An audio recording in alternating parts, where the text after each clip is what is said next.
하나님의 말씀 신약성경 히브리서 6장 13절입니다. 히브리서 6장 13절 제가 읽겠습니다.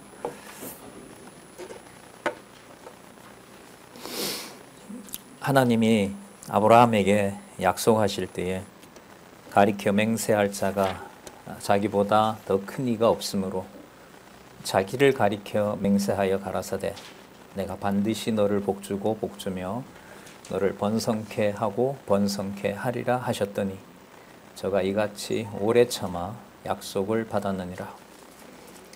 사람들은 자기보다 더 큰 자를 가리켜 맹세하나니 맹세는 저희 모든 다투는 일의 최후 확정이니라. 16절까지 살펴봤습니다. 우리 교재는 성경학론 17권 9135페이지에 보시면 모든 내용이 그런 것처럼 성경 본문과 함께 주요한 개념들 그리고 성경 기록 목적에 대한 내용도 안내를 하고 있습니다. 말씀을 중심으로 오늘도 한번 살펴가 보도록 하겠습니다. 잠시 큰 구조를 잠시 살펴보도록 하겠습니다. 히브리서는 세우신 교회를 양육하고 그리고 무장시켜서 투쟁케 하시는 내용이 나타납니다.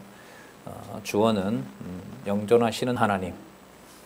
이제 사도행전 1장 12절부터는 성령께서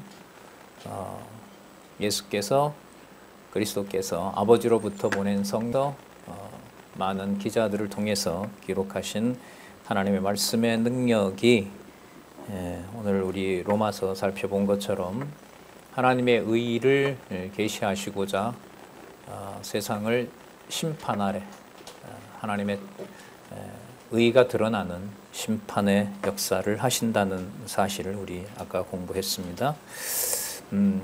우리는 그 내용을 히브리서 4장 12절에서 하나님의 말씀의 능력이 살았고 운동력 있는 하나님의 말씀의 능력이 그렇게 하신다는 사실을 확인하면서 확인한 내용은 지금 오늘 6장까지 예수께서 어떠한 신분으로 놀라운 말씀들이 오늘 또 나올 텐데요.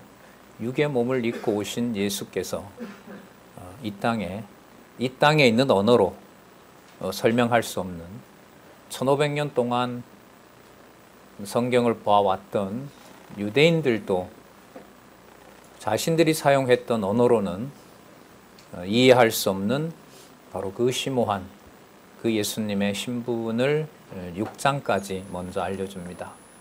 그러니까 이 신분에 대한 이해를 해주셔야 깨닫게 해주셔야 유대주의에 빠지지 않게 됩니다. 유대주의는 말씀드린 대로 예수 외에 뭔가 더 추가해야 되고 필요한 것이 있다고 생각하면 교회에서 그게 바로 유대주의가 됩니다.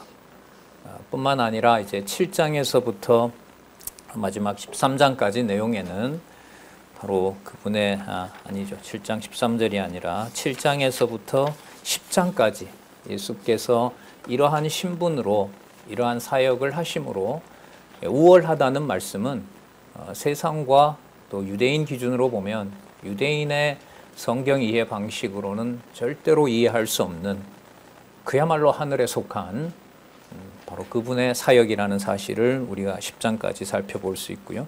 11장에서부터 13장까지 그러므로 바로 이 예수께서 이런 신분으로 이러한 사역을 하셨고 하시고 계시고 하심으로 바로 이분이 얼마나 복음 사역으로 당신의 우월성을 확정하고 계시는지 그로써 유대주의에 대해서 하나님의 말씀의 능력으로 경계하게 하신다는 진짜 물샐 틈 하나 없는 오히려 허술하게 이해해왔던 바로 유대인들의 모든 이 인간 중심적인 그런 모든 판단을 전부 경계하도록 하시면서 오직 믿음의 주 온전케 하시는 예수만 바라보게 하시는 말씀으로 그렇게 구성이 되어 있습니다. 아까 말씀드린 대로 6장까지는 예수께서 얼마나 우월한 신분인지 천사보다 우월하고 모세보다 우월하고 아론보다 우월한 예수를 지금 저희들이 살펴보고 있어요. 지난 시간에 우월함에 대한 증거 살펴봤고 우월함에 대한 결과는 우리가 6장 1절에서부터 지금 살펴보고 있습니다. 지난 시간에 9절에서부터 12절까지 구원을 약속대로 받은 자들을 본받기를 원한다고 알려줍니다. 우리는 5절에서 그리스도가 이 땅에 오셔서 당신이 고통을 겪으시고 울기도 하시고 아버지께 부르짖기도 하시고 한 모든 내용들이 6장과 관련해서요. 헤아릴 수 없이 많은 제물, 어린 양, 또 양, 소, 염소를 죽였던 헤아릴 수 없겠죠. 그 수는 1500년 동안 모세 이후로 죽여왔던 바로 그 모든 피가, 그 모든 제사가 땅에 스며든 피가 아니라 예수께서 모세를 통하여 처음 알려줬던 지성소에 그룹이 지키고 있고 하나님의 천사들이 지키고 있는 바로 그 언약궤가 지상에 있는 것이 아니라 어디에 있다? 하늘에 있다는 비밀이 이 6장에서 지금 나오고 있습니다. 보면 볼수록 두렵고 떨리고 이게 교회인가? 아까 우리 장로님 많이 목이 메였는데 장로님이랑 제가 교회 학교 과거에 강남노회죠. 그때부터 제가 10여 년 이상 하면서 인간적으로라도 이런 얘기들을 많이 했습니다. 우린 교회 이러면 가정교회에서부터 출발을 하기 때문에 그 의미가 저도 마음에 와 닿았는데 우리 어떤 아쉬움과 또 참 뱉어놓고 한 말로 보면 감당하기 어려운 바로 그 가정교회에 이루어지는 자신의 어떤 그런 번뇌들이 많지요. 하지만 유대주의를 경계하게 하시는 내용으로 보면 그 모든 것마저도 넘어서는 그리스도께서 하늘에 있는 지성소에 들어갔다는 이 비밀을 이제 어떻게 우리들에게 깨닫게 해주시는지 그 비밀을 살펴가도록 그렇게 하겠습니다. 6장 11절부터 읽어가면서 13절로 들어오도록 하겠습니다. 우리가 간절히 원하는 것은 너희 각 사람이 동일한 부지런, 여러분 동일한 부지런은 뭐냐면 그리스도께서 보여주신 사랑인 거고요. 그 그리스도의 사랑으로 디아코니아라고 그러죠. 집사의 어원이 되는 자신의 모든 것을 그리스도가 가신 바로 그 길을 단지 이 세상의 순종과 봉사가 아니라 그 일이 그리스도가 어디로 가지고 간 사건이라는 거예요. 하늘에 있는 지성소에 데리고 갔다는 거예요. 이 비밀의 깊이를 이 히브리서는 안내하고 있거든요. 그래서 12절에 보시면 게으르지 아니하고 믿음과 오래 참음으로 말미암아 그 믿음과 오래 참음은 눈에 보이는 현상이 아니라 그걸 뛰어넘어 그리스도께서 하늘 지성소에 우리의 맏형이 되셔서 아버지가 기뻐하시는 제사를 드리는 사건이 되는 겁니다. 그러니까 한 가장으로서 가정교회를 위해서 흘리는 그 눈물이 인간적인 안타까움으로 보일는지 몰라도 히브리서에서는 그리스도 안에 있는 믿음과 온유함이라면 그리스도가 하늘에 드린 뭐가 된다? 영원한 제사가 된다는 겁니다. 그런 의미에서 우리 교회는 참 귀해라는 그 이상의 말을 우리는 교회에 대해서 이해하게 될 겁니다. 그 내용이 여러분 히브리서에 나타난 유대주의에 대한 경계입니다. 그래서 지금도 계속 고민입니다. 왜 빌레몬서 다음에 히브리서에 이 감당할 수 없는 이 고귀한 말씀이 나오는 걸까? 여러분들도 아마 같이 깊이 생각을 해 가시리라고 보고요. 13절로 와서 이제 살펴보도록 하겠습니다. 하나님이 아브라함을 들어요. 아브라함을 예로 드는데 하나님께서 12절에 아까 나왔죠. 약속을 기업으로 받는 자. 그러니까 하나님께서 약속하신 그 내용을 기업으로 받는 비밀을 이스라엘 백성들에게는 이제 아브라함으로부터 출발하잖아요. 여러분들 아시는 것처럼 창세기 12장에 아브라함에게 복을 주는 순서는 땅을 먼저 확인해 주시죠. 땅과 자손과 통치 언약을 확인해 주시는데 그 사건을 그리스도가 주관하신 사건으로 연결을 시켜요. 그러니까 그리스도가 오신 거로 보면 2000년 전 사건인 거고요. 우리 기준이나 현재 살고 있는 유대인들 기준으로 보면 이거는 4000년 전 사건인 거죠. 그럼 이걸 연결시킨다는 말은 시간에 갇혀 있는 거예요. 넘어서는 거예요. 넘어선다는 말은 창세전으로 가는 거예요. 그럼 우리는 단지 정보를 읽고 그 정보 속에만 있게 하느냐? 이건 이 세상이 주는 정보죠. 하지만 살았고 운동력 있는 말씀이 우리를 데려간다면 2000년 전에 그리스도께서 말씀하시고 이루신 사건을 통해서 자주 예를 듭니다만 물이 포도주가 되는 죽은 나사로를 살리는 바로 그 운동력으로 그 생명력으로 여러분들과 제 영혼을 어디로 데려간다는 거예요? 하늘로 데려간다는 거죠. 그러면 내가 보탤 게 있겠어요? 여러분들과 제가 제 몸을 벗어나서 하늘에 속한 하나님이 원하시는 제사와 제물을 우리가 드릴 수 있을까요? 없어요.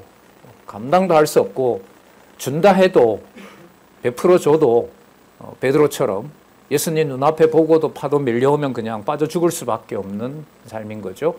자, 보겠습니다. 그럼 이 아브라함에게 주신 그 약속을 예수께서 어떻게 하셨길래 도대체 이분이 이렇게 우월한 일을 하셨는지를 지금 설명을 하거든요. 약속하실 때에 가리켜 맹세할 자가 자기보다 더 큰 이가 없으므로 누구를 가리켜 맹세한다고 해요? 자기를. 그러니까 하나님이 하나님 자신에게 언약대로 이는 여호와께서 여호와 자신에게 맹세한 거예요. 이 비밀이 뭐냐는 거죠. 여러분 성도님들과 성도님이 뭔가 약속하면 지금 이 말씀으로 보면 내 믿음은 나한테 온 것이 아니라고 할 때 그리스도께서 약속하신 성령께서 성도님들과 제가 또 성도님들이 어떤 교회의 아름다운 일을 서로 약속을 했어요. 진리의 감동을 받고 그럼 그 언약의 원천은 누가 누구를 가리켜 언약한 사실에 근거를 둔다는 거죠. 창세전 여호와께서 여호와 자신에게 맹세를 했다는 거예요. 오늘 우리 로마서 말씀 자주 인용합니다만 율법과 믿음이 반대가 되죠. 그러니까 믿음은 거기에 어떤 인간의 행위도 들어갈 수가 없어요. 의문의 범위라고 나왔죠. 문자 기록으로만 보는 자들이 유대인이라는 거예요.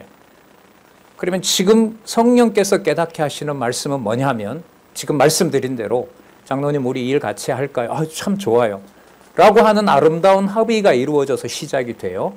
그 사건이 성령께서 예수께서 아버지로부터 보낸 성령께서 진리의 말씀을 깨닫게 한 하늘에 속한 능력으로 하게 하셨다면 그 일은 누구의 맹세의 계시 사건이에요? 여호와의 맹세 사건의 계시 사건입니다. 모르겠어요. 제가 의도적으로 몰아가려는 건 아니에요. 교회는 무서워요. 겁나는 곳이에요. 그래서 슬프고 괴롭고 글쎄요. 제가 장로님 그 울먹인 걸 제 자의로 너무 해석하는지는 몰라도 그 얘기에 오늘 구절을 많이 드셨죠. 에베소서의 교회의 진리는 어디서부터 출발하죠? 찬송하리로다. 하나님 주 예수 그리스도의 아버지께서 언제요? 창세전에 누구 안에서? 그리스도 안에서. 에베소서 1장은요. 그리스도 안에서가 매 절마다 나와요. In Christ, in Christ, in Christ. 15절까지인가 있는데 13번인가 나옵니다. 그럼 그 그리스도 안에는 어디에 있는 그리스도 안에서 이루어진 거죠? 창세전에. 그래서 제가 이렇게 연결을 요즘 고민하면서 좀 공부를 하고 있기 때문에 에베소서에서부터 히브리서까지 오늘 히브리서에서 하나님의 자기 맹세가 아브라함에게 약속했던 것에 근거라는 거예요. 그걸 아브라함이 그렇게 인정받을 수 있었던 것은 아브라함의 행위가 아니라 창세 전부터 계신 뒤에 나오죠. 요한복음에도 나왔어요. 예수님이 어떤 표적을 행하니까 유대인들이 너 무슨 권한으로 그렇게 하느냐? 너가 우리 보고 자유하지 않다고 하는데 우리는 남의 종된 적이 없다. 우리는 아브라함의 후손이다. 라고 했을 때 예수님 뭐라고 대답하죠? 내가 아브라함보다 먼저 있었다. 돌들 수밖에 없어요. 저 입은 짓이겨야 돼요. 그걸 누가 이해를 하겠습니까? 근데 이 내용이 히브리서에 와서 이 그리스도는 이제 곧 나올 텐데, 누구의 반차를 따른다? 아버지도 없고 어머니도 없다. 살렘 왕이다. 의의 왕이다. 하나님의 아들과 방불하다. 그럼 어디에 속한 족보가 따로 있는 거예요? 하늘에 속한 족보가 있는 거예요. 그 족보는 1900년, 2000년이라는 시간의 순서를 따를까요? 넘어설까요? 넘어서요. 넘어서는 겁니다. 자, 계속 보겠습니다. 자기를 가리켜 맹세하여 가라사대 내가 반드시 너를 복주고 복주며 너를 번성케 하고 번성케 하리라 하셨더니 제가 이같이 오래 참아 약속을 받았느니라. 여러분 아시는 것처럼 75세에 불렀는데 100세에 이삭을 주잖아요. 그 사이에 많은 실수들 하게 하고요. 자, 그게 이 성경에서는 누구의 맹세에 원천을 둔다? 여호와 하나님의 자기 맹세에 원천을 둔다는 거예요. 다르게 말하면 아브라함이 견디는 시간은 누구의 맹세로만 약속이 성취된다? 여호와의 맹세로만 성취된다는 사실을 깨닫게 한 과정이었다는 거예요. 자, 그러면서 16절에 맹세의 성격에 대해서 나오죠. 모든 다투는 일, 논쟁에 대해서 최후로 확정하는 것이다. 그럼 이때는 누구의 맹세라고요? 하나님의 맹세. 여호와 하나님의 맹세. 좀 더 구체적으로 말씀을 드리면 요한복음 17장에 있는 대로 아버지요, 창세전에 아버지가 제 안에 있었고 제가 아버지 안에 있었고 저들도 우리 안에 있었던 그 사실을 하나님 기억하시고 이들을 다스리는 권세를 저에게 주셨사오니, 자, 내용은 그 내용은 아니지만 18장부터 전개되는 이들이 전부 저를 버리더라도 창세전에 아버지 안에서 우리가 하나 된 것을 하나님 꼭 기억해 주시기 바랍니다. 그러면서 요한복음 18장에 가서 잡히시는 내용이 나오죠. 이러한 여호와 하나님의 자신의 맹세 사건, 그게 여러분 창세전 영원한 언약의 성격과 동일한 겁니다. 그 바탕 위에서 이 땅에 어떤 사건이 일어나더라도 바로 거기에 하나님의 그 맹세는, 하나님의 그 맹세라는 말은 언약한 대로 반드시 뭐한다? 성취하신다는 거예요. 그건 영원한 언약이라고 그래요. 히브리서 본문에 의하면 여호와 하나님의 자기 맹세라고 그럽니다. 그 맹세가 6장에까지 나타난 예수님의 신분이 얼마나 우월한지를 당신이 육의 몸을 입고 이 땅에 오셔서 가르치시고 보여주신 거죠. 모든 다투는 일에 최후 확정하는 사건이 하나님께서 맹세하신 일이 성취되는 사건이라는 겁니다. 자, 그런데 이 최후의 하나님의 맹세는 아브라함의 혈통을 통해서 오거나 아론의 제사장의 행위가 길이 보존되어서 오는 그런 성격이 아니다라는 거예요. 그러면 이렇게 생각하시면 되겠죠. 여호와의 자기 맹세니까 누구에게 의탁해서 어떤 방법을 쓰는 걸 말하는 거겠어요? 오직 자신의 능력과 자신의 방법으로 하는 걸 말하겠어요? 후자이겠죠. 그럼 그런 기대를 하면서 이제 말씀을 보는 거예요. 자, 한번 볼까요?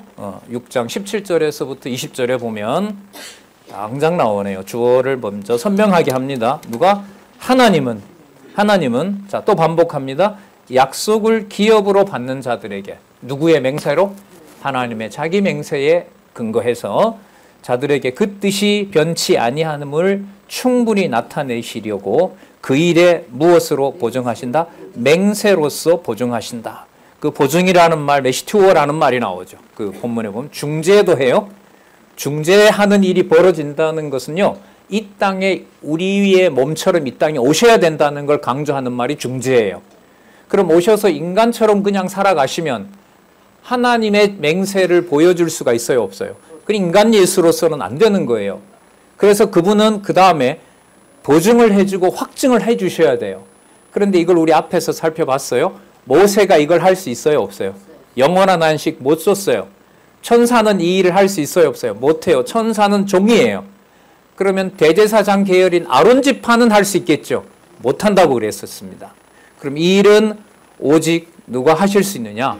바로 그분을 소개해 줘야 돼요. 그래서 예수님의 신분의 우월성과 그분의 탁월한 이 사역이 믿어지지 않게 되면 단지 몇 구절을 부정하는 것이 아니라 하나님 말씀 전체를 부정하는 일이 돼요. 반대로 성경을 하나님의 말씀으로 받는 자들의 그 권위는 자신의 작은 수고가 이미 누가 드린 영원한 제사에 속해져 버린다? 그리스도가.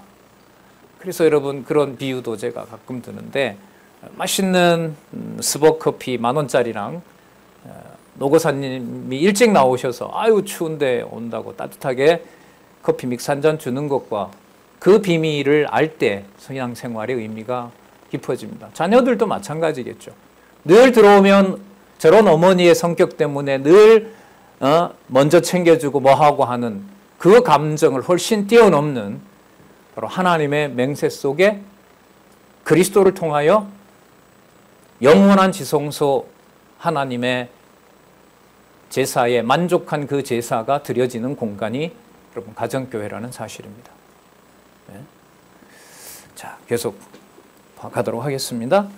18절, 이는 하나님이 거짓말 하실 수 없는 이 두 가지 변치 못할 사실, 그 주석에 보면 나와 있죠. 두 가지 변치 못할 사실은 뭐냐면 하나님께서는 반드시 뭐 하신다? 약속을 기업으로 주겠다고 하는 자들에게 반드시 주신다. 그러니까 하나님의 약속은 반드시 이루어진다. 두 번째가 더 강조가 될 수 있겠죠. 누구의 맹세로 한다? 하나님의 맹세로 하신다. 그럼 여러분 그리스도가 하늘로도 땅으로도 예루살렘으로도 어디로도 뭐 하지 말라? 맹세하지 말라고 하신 거예요. 그럼 맹세하실 수 있는 분은 누구밖에 없냐면 하나님밖에 없어요. 그런데 예수님이 아까 중보자로 오셨다고 했잖아요. 중보자라는 말은 누구도 돼야 되고 누구도 돼야 돼요. 성도도 되어야 되고 성도에게도 속한 부분이 있어야 되고 자기 백성에게, 그리고 누구의 능력도 가져야 돼요. 하나님의 능력도 가져야 되는 거예요. 그분이 우리 아까 메시티오라는 말이에요. 중재하면서 확증해 주시는 겁니다. 그 확증의 증거가 뭐냐면 이 본문으로 보면 히브리서 이 본문 기록이라는 거예요. 이게 의문, 어떤 조항, 어떤 정보 문자가 아니라는 거예요. 하나님의 말씀은 살았고 운동력이 있어 좌우의 어떤 날선 검보다 예리하여 홍과 영과 및 관절과 골수를 찔러 쪼개기까지 하며 라는 그 말씀의 능력 속에서 그리스도가 중보하시는 내용이 확정되는 거예요. 그러니까 하나님의 맹세가 여러분들 보고 계신 지금 이 9138페이지인데 1페이지부터 9982페이지까지 내용에서 영원하신 여호와 하나님이라는 주어가 빠진 곳이 있어요, 없어요? 없어요. 그거 한 번은 실수일 수 있어요. 두 번, 세 번. 9800페이지까지는 여호와 주어로 놓고요. 한 페이지, 두 페이지만 인간으로 바꿔버리면, 그걸 결론에다 놔버리면 성경은 하나님의 절대 진리가 아니라 누구의 의지도 들어간다? 인간의 의지도 들어간다. 이런 결론이 나는 거예요. 그러니까 여기에 인간적으로 말씀드리면 적지 않은 고뇌가 있는 거죠. 이걸 하나님께서 깨닫게 하지 않으면 성경 권위는, 성경의 절대 진리는 지켜질 수가 없는 거예요. 예. 그러나 그 일을 하나님께서는 작정하신 대로 말씀운동 40년 이상 하시라도 무너지는 일이 없도록 하나님께서 섭리해 오신 거죠. 자, 그 다음 내용들을 볼게요. 하나님의 맹세로 보증하셨다 그러고요. 18절, 이는 하나님이 거짓말을 하실 수 없는 이 두 가지 변치 못한 사실을 인하여, 약속과 맹세요, 앞에 있는 소망을 얻으려고 피하여, 도피하는 거죠. 여러분, 유대인들도 범죄하면 피할 길이 있죠. 살인해도 피할 길이 있어요. 어디로 도망가면 돼요? 도피성으로 가면 돼요. 요단강 오른쪽에 세 군데 있고요. 왼쪽에 세 군데가 있어요. 거기에 제사장이 살아요. 가서 신원해야 돼요. 제가 이렇게 해서 됐습니다. 그러면 사실관계를 따져요. 왜? 거짓말을 할 수 있으니까. 그래서 진리의 말씀을 따라서 살릴 자 살리고 죽일 자 죽이는 하나님의 심판이 그곳에서 일어나는 거죠.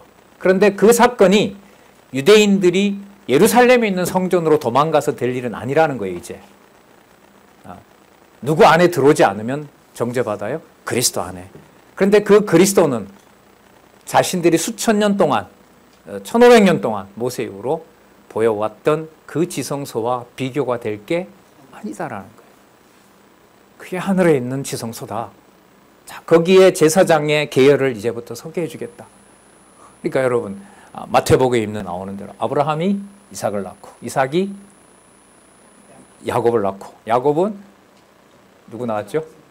유다와 그의 형제들을 낳고 하는 그 계열이, 그 계열의 그 족보의 비밀이 히브리서에 오면 그 족보는 어디에 있는 족보의 그림자다? 하늘에 있는 족보다. 족보 다시 쓰는 사건들이 이제 나타나는 겁니다. 자, 볼게요. 하나님의 맹세와 관련된, 자, 먼저 19절에 18절 피하여 가는 우리로 큰 위안을 받게 하려 하심이라. 19절 우리가 이 소망이 있는 것은 영혼의 닭 같아서 배를 움직이지 않게 고정시키는 닷이죠. 튼튼하고 견고하여, 자, 어디에 들어간다고요? 자, 이때 휘장은 이 맥락으로 봐서도 물론이겠죠. 땅에 있는 그 예루살렘 휘장을 말하는 걸까요? 성전에? 아니죠. 어디에 있다는 거예요? 하늘에 있다는 거죠. 하늘에 있는 휘장. 나중에 요한계시록에 가면요, 사도 요한이 계시를 보다가 저 속에 빨리 들어가서 뭘 보고 싶은데 저 문을 좀 열어줘야 되는데, 여러분 휘장을 지성소에서는 휘장을 열면 그 안에 뭐가 있어요? 하나님의 법궤와 그 다음에 그룹들이 있고 바로 금촛대가 있잖아요. 자, 그걸 예상을 한 사도 요한이 그걸 열면 그런 거나 있을 줄 알았는데 열어보니 아무것도 없어요. 그리스도의 영광으로 꽉 차 있는 거예요. 그리스도의 영광으로 꽉 차 있다는 말은 그때 가서 이루어지는 거고 지금은 불안. 그런 문제가 좀 심각하죠. 계시는 완벽하게 이루어진 것을 보여주는 게 계시이기 때문에, 하지만 드러난 것을 완전한 것으로 다 일치시킬 수는 없어요.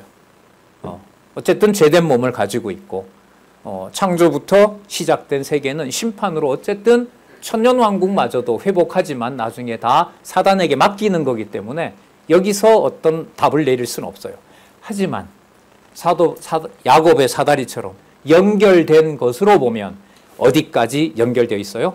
예, 영원한 하나님의 나라까지 연결되어 있는 것입니다. 그게 여러분들의 육의 몸으로 우리가 말씀을 보는 게 아니라 살았고 운동력 있는 말씀이 여러분들과 저를 지금 통치하고 있는, 주관하고 있는 바로 그 사건이라고 생각을 합니다. 휘장 안에 들어가나니, 자, 20절에 보세요. 그로 앞서가신 누가? 자, 예수께서. 자, 그럼 지금부터 아론이라는 말 꺼낼 수 있을까요? 아론으로 간 그 제사장은 아니잖아요. 그럼 도대체 가긴 가셨고, 우리를 위해서 보증하셨고, 약속을 아브라함에게 확증해 주셨다고 하고, 하나님의 맹세로 된 건데, 그럼 아브라함 말고는 족보가 따로 있나? 따로 있어야죠. 이게 여러분 하늘로 연결되는 바로 예수님의 신분을 감히 어떤 다른 것과 비교할 수 없는 단락을 이 성경신학에서는 6장까지 예수의 신불상의 우월성. 우월은 여러분 상대적 개념이 아니에요. 우리 요즘 기독교 가치론 공부하시잖아요. 절대성인 거예요. 근본적인 것이고, 자, 그 개념 좀 쓰면 본체인 거고. 왜? 본체는 어떤 것들이 뭐 영향에도 받지 않는 것이 본체이거든요. 자, 실체인 거고요. 자, 그런 개념들이 모여 있죠. 20절 그리로 앞서가신 예수께서, 자, 드디어 나오네요. 누구의 반차? 멜기세덱의 반차를 따라, 여기 보세요. 영원히 뭐가 되었다? 대제사장이 되어 우리를 위하여 들어가셨느니라. 예, 멜기세덱의 반차를 따르는. 멜기세덱은 구약에서 아시는 것처럼 아브라함이 조카 롯을 구해올 때 뒤에 나옵니다만 당시에 살렘 왕이었습니다. 하지만 역사적으로 보면 당시의 땅은 가나안의 원주민들이 지배하던 땅입니다. 여호수아의 사건, 여호수아 정복 사건에 보면 여부스족이 지배하는 나라입니다. 근데 그곳에 살렘 왕이 있었던 거죠. 그리고 아브라함으로부터 500년이 지나서 천년경에 다윗이 국가를 세우도록 통치 언약을 완성하셨을 때, 그때 다윗에게 계시로 장신의 후손인 솔로몬이 태어나는 사건과 비교할 수 없는 내주가 내주께, 여호와 하나님께서 그리스도에게 너는 내가 너를 낳았다라는 비밀을 얘기하면서 지금 여기 나와 있는 누구의 반차를 따른다? 멜기세덱의 반차를 따르는 겁니다.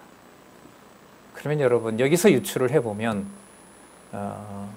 창세기 1장에서부터요 말라기서까지 어떤 대사건을 얘기를 할 때마다 족보를 꼭 거론합니다. 예를 들면 노아 이후에 곧 이제 노아 다음에 아브라함이 오잖아요. 아브라함이 창세기 12장부터 나오거든요. 그러면 창세기 12장에 아브라함 나오기 전에 뭘 거론해요? 족보를 쭉 얘기해요. 여러분 역대기 1장 1절 아담으로부터 시작하는 족보 기억하세요? 그거 어떤 상황이었냐 하면 바벨론 70년 포로가 진행되면서 북쪽 이스라엘은 흔적도 없고요. 남쪽 유다에 돌아온 백성들을 아담부터 시작해서 다시 기록한 내용이 역대기서가 출발인 거예요. 마태복음 뭘로 시작해요? 족보로 시작해요. 맞죠? 누가복음 3장에 가면 족보를 어디서부터 시작해요?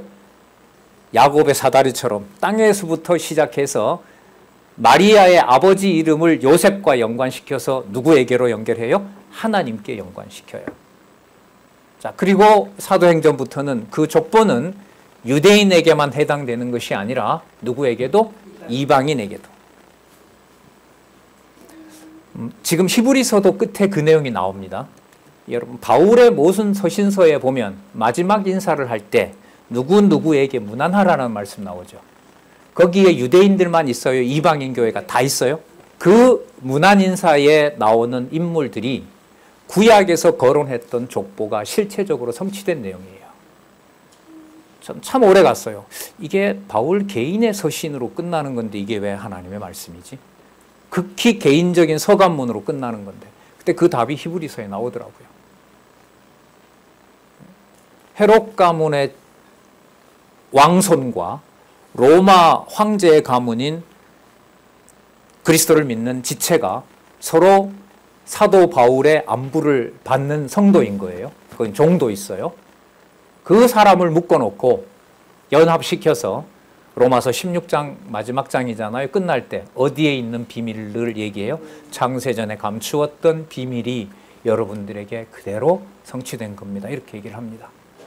그런데 창세전의 예정은 알겠어요. 근데 그 의미가 이렇게 좀 목마른 거예요.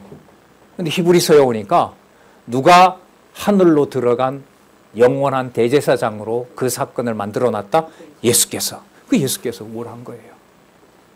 예. 우리 한국 사람 족보 따지기 좋아하죠. 또 한 달도 안 되면 이제 또 저희 지금 박씨 가문도 작년에 족보를 40만 원 사라 그래가지고 제가 샀는데 가문이 중요하다는 거죠. 큰 집에 여러 일들이 벌어져서 제가 장손이 됐어요. 당신은 사야지. 이렇게 해서 이제 얼마 따지기 좋아해요? 기원을 딱 올려서 서열 정하고 그것도 부정적으로 생각하다가 이것도 창세전 그리스도 안에서 어떤 족보를 멜기세덱 반차가 여러분 멜기세덱의 족보를 말하는 거예요. 반차가 족보를 말하는 거란 말이죠. 이 족보를 일반 계시로 이렇게 보여줬나? 기회가 오면 복음이나 전해야지 뭐 이렇게 위로를 했는데요. 지금 그 내용이 여기에 나오는 거예요. 멜기세덱의 반차를 쫓아 영원히 대제사장이 되어 우리를 위하여 들어가셨느니라. 여러분 여기에 우리는 예수님 이후만 얘기할까요? 아담 이후로 모든 하나님의 택한 백성의 제자들 뿐만 아니라 자녀들을 모두 다 포함할까요? 후자이죠. 그 우리가 누군지를 히브리서 11장에 가면 믿음의 선진들을 쭉 설명하는 거예요. 허다하다는 거예요. 말로 헤아릴 수 없어요. 실제로 그래요.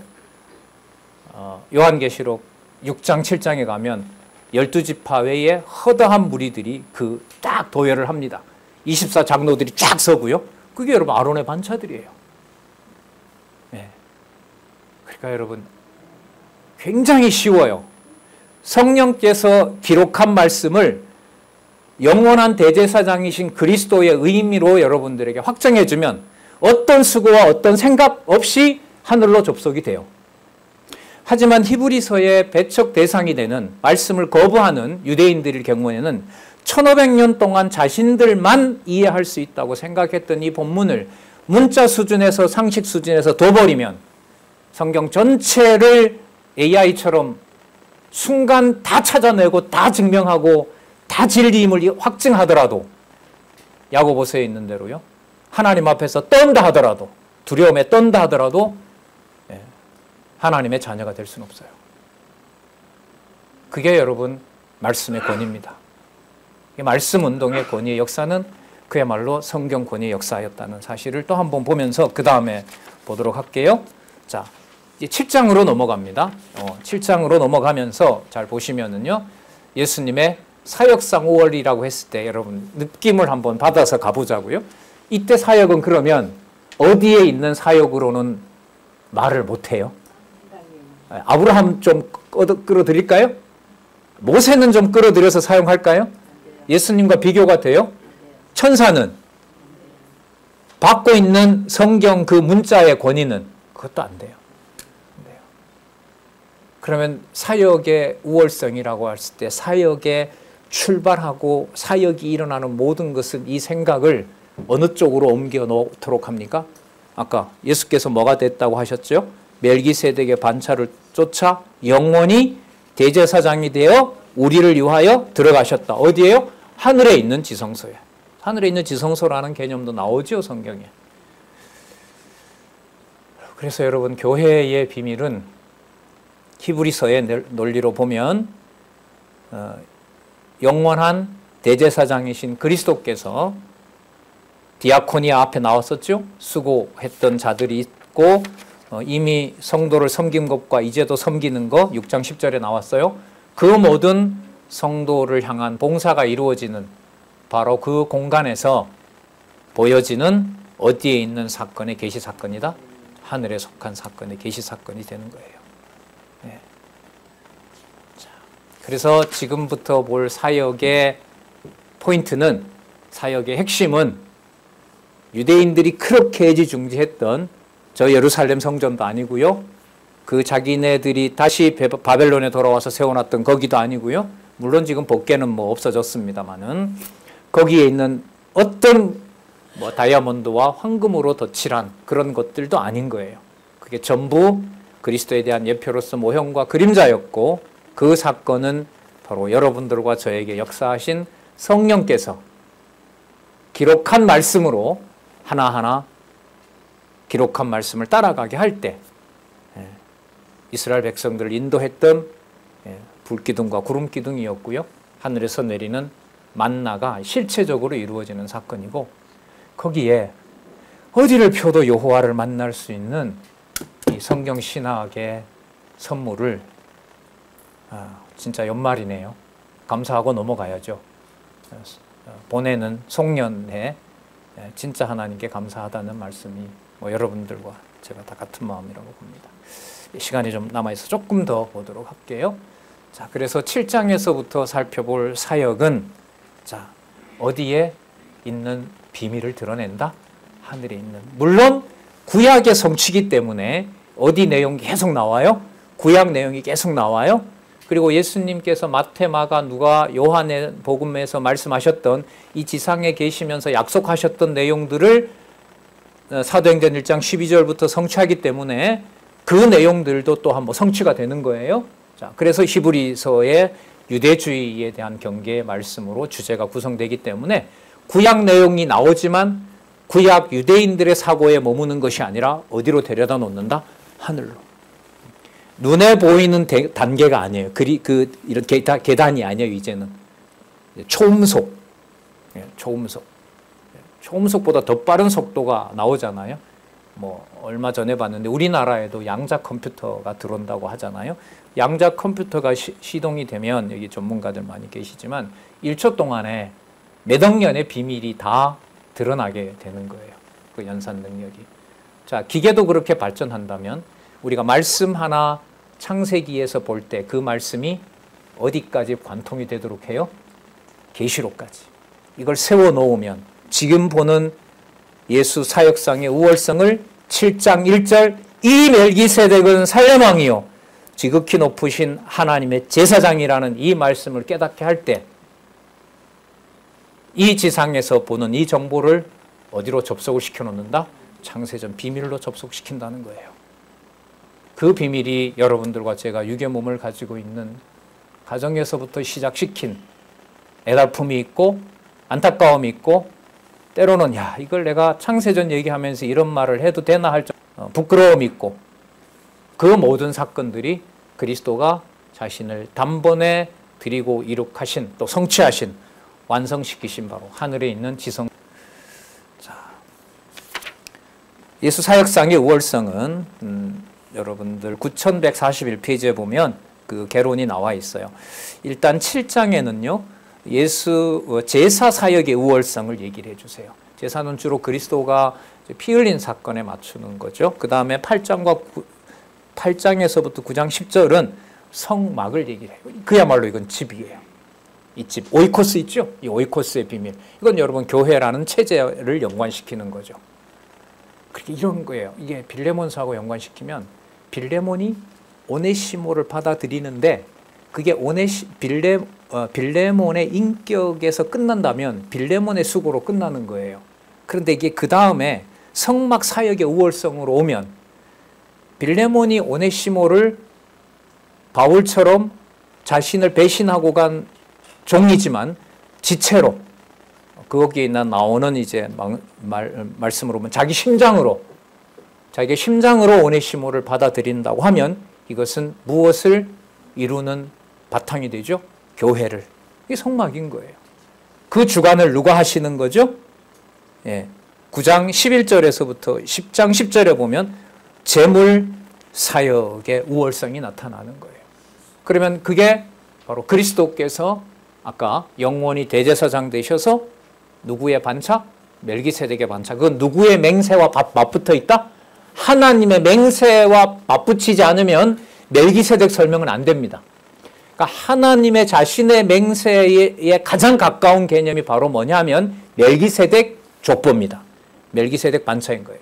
그럼 여러분들과 저를 그리스도가 통치하시는 영원한 지성소로 안내한 사건으로 연결을 시킬 때는 과정에 있었던 혈육이나 이 모든 걸 뛰어넘어서 물론 부모가 있으니까 이 땅에 왔지만 영적인 의미에서는 신령한 본질, 본체와 관련 여러분들과 저의 계열은 그리스도 안에서 이 땅에 속한 이 몸에 성령께서 말씀을 통해서 바로 어디로 연결시켜요? 멜기세덱의 반차에다 넣어버리는 거예요.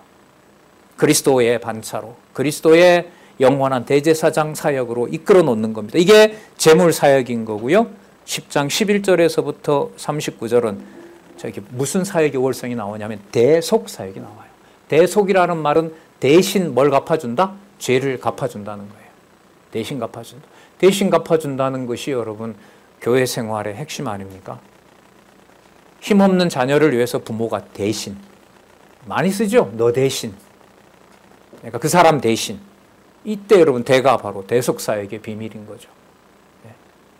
자, 이게 여러분 사역상의 우월성이 7장에서부터 예수님의 사역이 우월하심으로 성막과 제물과 바로 그 대속사역이 얼마나 우월하신가를 살펴보는데 먼저 제사사역의 우월성을 보면 우월하됨에 대한 증거가 나오고요. 아까 6장에 나왔던 멜기세덱 사건을 이어갑니다.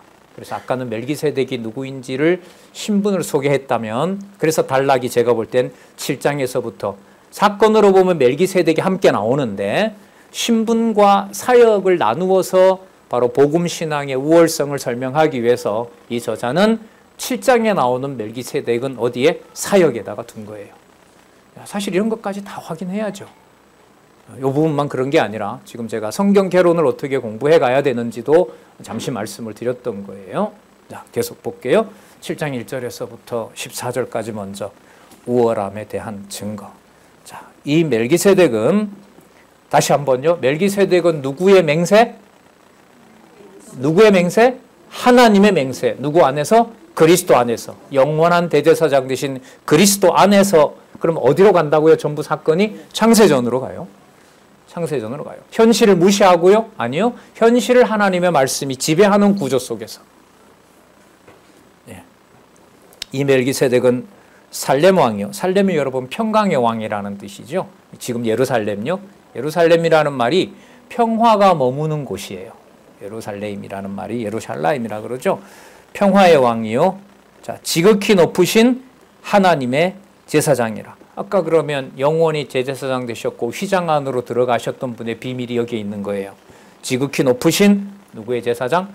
하나님의 제사장.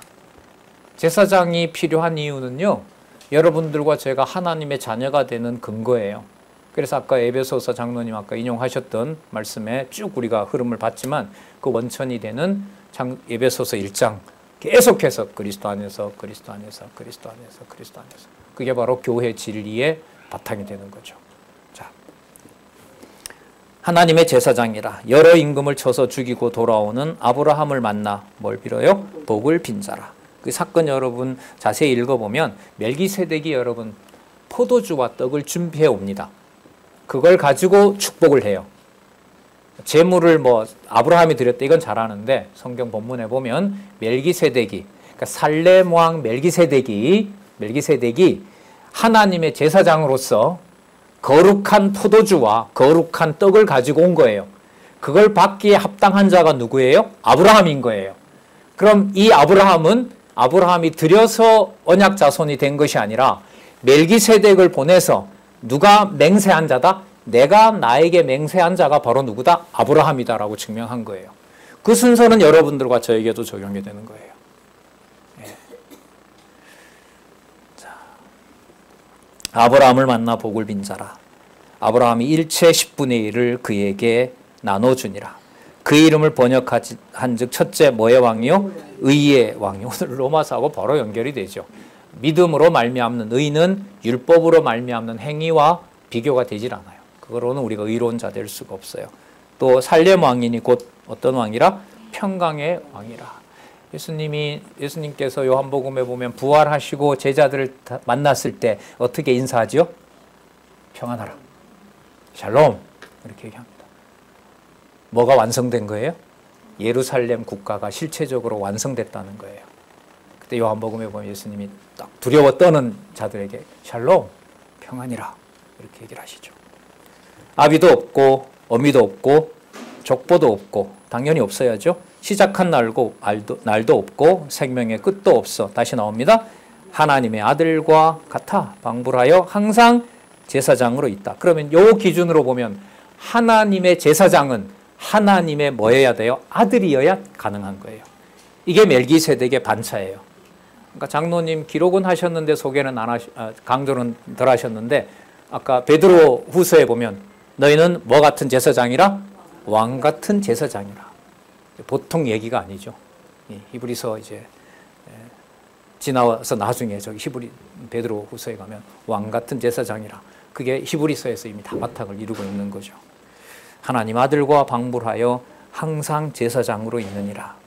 그렇다면 멜기세덱을 통해서 소개되는 이 족보는 어디에 있는 지성소에 있는 대속 사건? 하늘에 있는 지성소에서 그리스도가 완성하신 대속 사건으로 그 족보의 비밀을 땅에 있는 족보는 변형된다. 그거는 예표로서 모형에 불과하다. 진짜 족보는 바로 그 그리스도께서 보여주신 영원한 대제사장으로서의 속죄사역, 바로 그 성막에서 영원한 성전에서 보여준 사건의 그리스도의 우월함이 드러난다. 따라서 이런 신분으로 이런 일을 하신 분이 바로 메시아이다. 바로 그분이 육의 몸을 입고 승천하시고 장차 오실 그리스도이시다. 라는 말씀을 이제 7장 4절에서부터 이제 계속 이어갑니다. 자, 9145페이지 요 부분으로 정리를 하고요. 오늘 말씀 강론 마치도록 할게요. 밑에서부터 네 번째 줄에 보시면 방불하여 유사하게 하다, 비슷하게 하다, 같게 하다 이런 뜻 설명 다음에 보면 본서 기자는 멜기세덱이 무엇으로 잉태되어? 성령으로 잉태되어. 그러면 성령으로 잉태됐다는 말은 누구의 계보를 따르는 걸 벗어나야 돼요? 아브라함, 이삭을 낳고 이 계열을 벗어나야 되는 거죠. 성령으로 잉태되어 출생한 하나님 아들 예수님과 유사하여 계속해서 제사장으로 있다. 아까 본문에는 영원히 뭐가 되셨다? 대제사장이 되셨다는 말씀으로 바로 대속주의 놀라운 사건이 창세전 사건임을 그리스도께서 우월한 사역을 하셨음을 증거해 주고 있습니다. 예, 내년에 오시면서 7장 4절부터 되게 궁금하시죠?